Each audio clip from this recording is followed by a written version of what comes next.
Boils law के बारे में आज हम लोग पढ़ेंगे।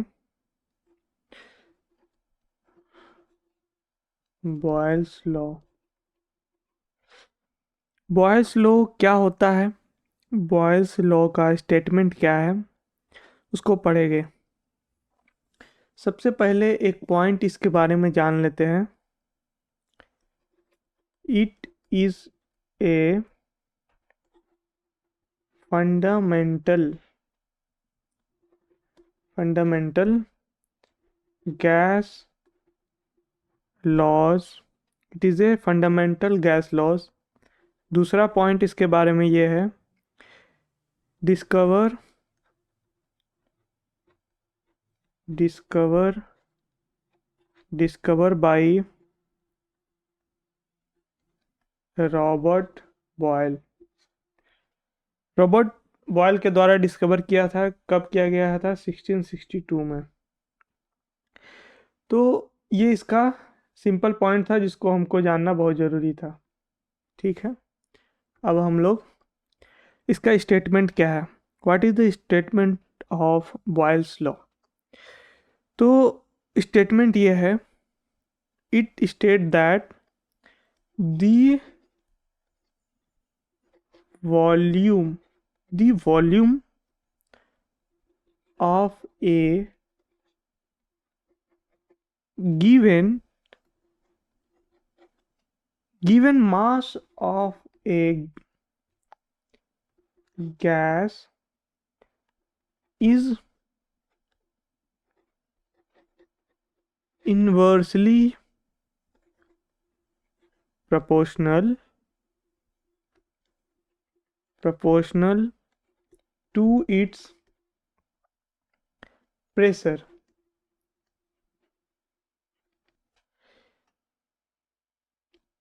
Providing या provided the temperature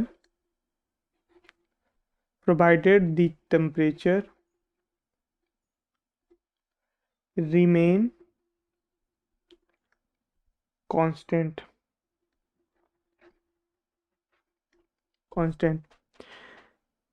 Boyle's law का जो स्टेटमेंट है, it is A statement of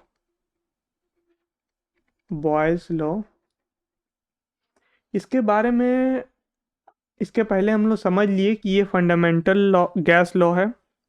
ठीक है।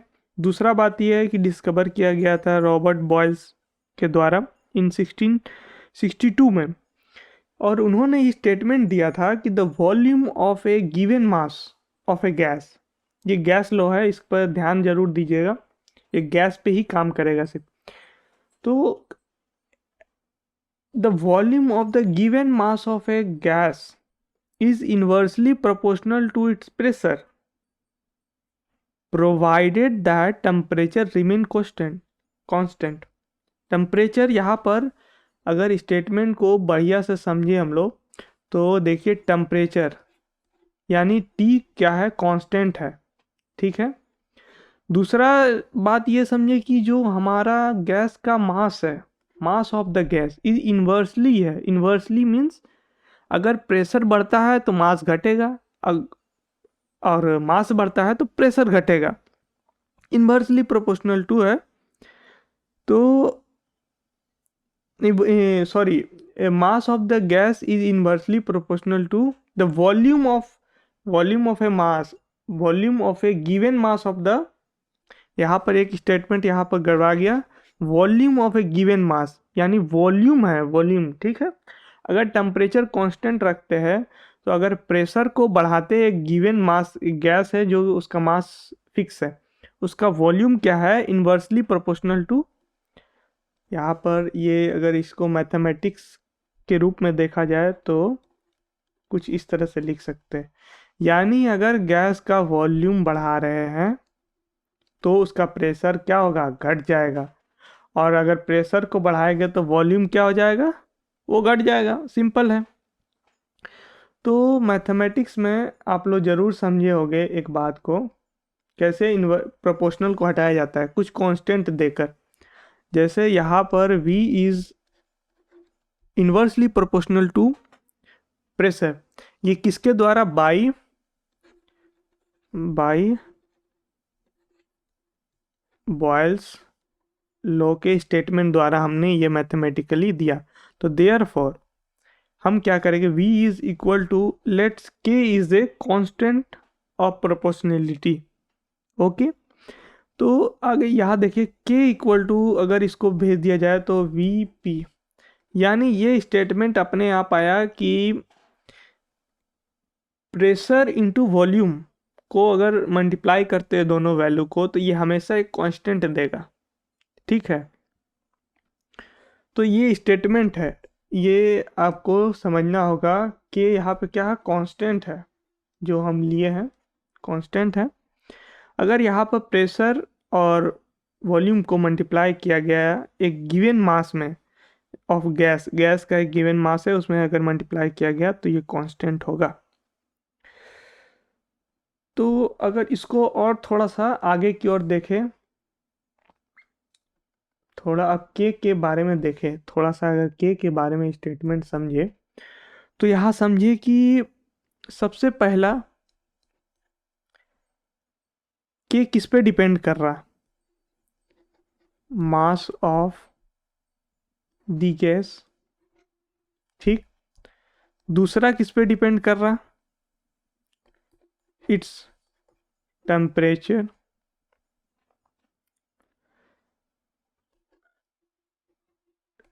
टेम्परेचर, तीसरा किस पे डिपेंड कर रहा,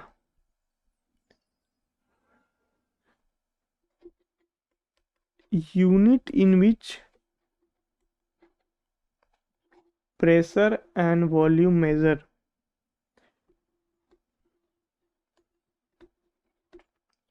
तो यहाँ पर जो के है, ये यहाँ पर ये समझ लीजिए, ये जो डिटर्मिनेशन हम लोग समझ रहे हैं, ये के बारे में समझिए, ये जो कांस्टेंट है बॉयल्स लॉ का, उसके बारे में समझ रहे हैं। तो यहाँ पर जो के है, मास ऑफ द गैस पे डिपेंड कर रहा है, टेम्परेचर पे डिपेंड कर रहा है, और unit of which pressure and volume are measure. अगर प्रेशर वॉल्यूम एसआई यूनिट में है तो वो उसका वैल्यू उसी हिसाब से आएगा के का, अगर दूसरा यूनिट में है तो के का वैल्यू चेंज हो जाएगा। इसको आगे और समझेंगे। तो आगे देखते हैं। तो इफ एक यहाँ पर थ्योरी हम लोग मान लेते हैं, if P1 and V1 are the initial value of pressure and volume। अगर मान लेते किसी गैस का एक शुरुआती प्रेशर ये है और शुरुआती वॉल्यूम ये है, ठीक है, और P2 एंड V2 जो है ये शुरुआती है, ठीक है, इसको हम लिख सकते हैं इनिशियल वैल्यू,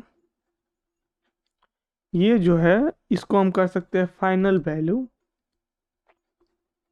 ठीक, तो then according to Boyle's law ये कहता है कि P1 V1 बराबर कांस्टेंट और P2 V2 बराबर कांस्टेंट। ये तो अकॉर्डिंग टू, ये दोनों कांस्टेंट है क्योंकि एक ही गैस के बारे में बात किया जा रहा है। तो हमारा multiplication of pressure and volume दोनों के होगा।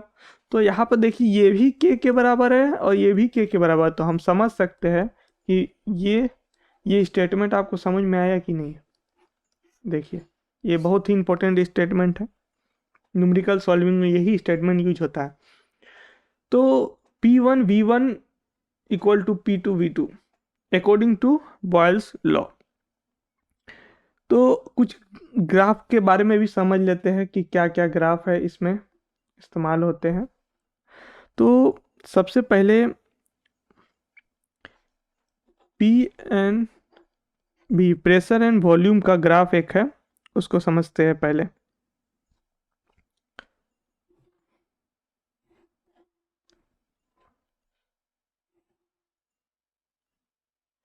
ठीक है, ये एक्सिस है, यहाँ पर प्रेशर डिफाइन हो रहा है, यहाँ वॉल्यूम डिफाइन हो रहा है।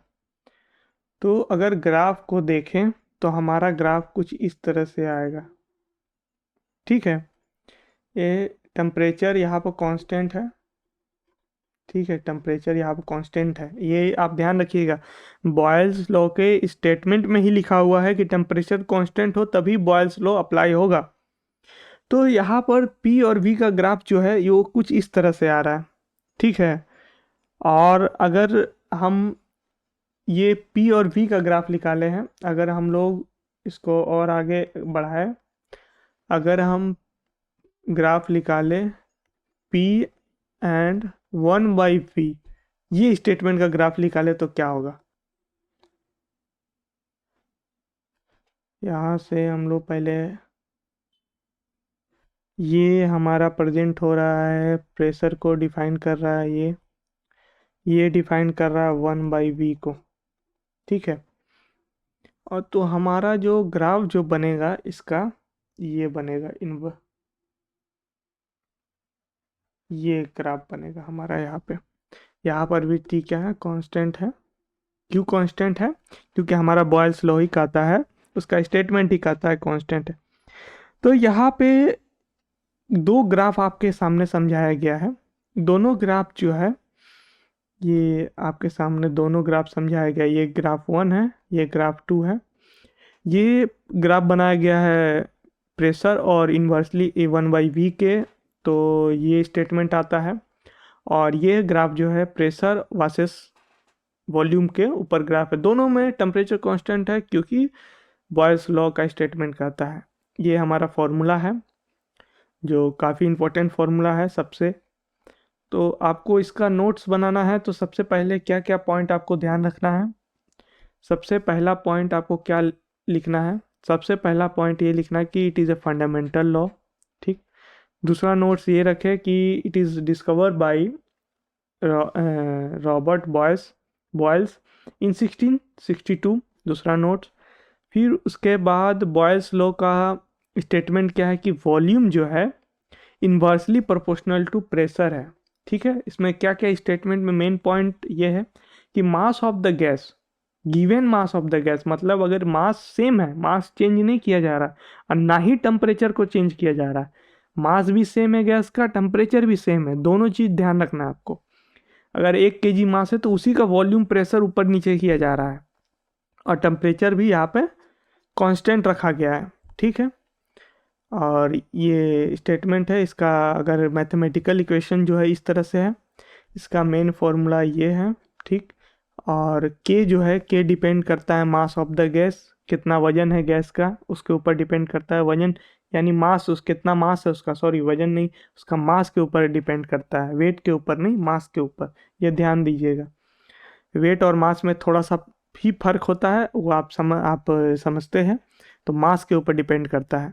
दूसरा क्या है, टेम्परेचर के ऊपर डिपेंड करता है। और तीसरा unit of P, unit of pressure and volume, क्योंकि ये फॉर्मूला यही दोनों का मल्टीप्लिकेशन से के का वैल्यू निकलता है, तो इसका जो यूनिट होगा उसी के वैल्यू के हिसाब से के का भी यूनिट होगा, इसीलिए उसका पी और वी मेजरमेंट पर डिपेंड करता है। तो के, ये नोट से ये भी है कि जो के जो है डिपेंड किस पे करता है।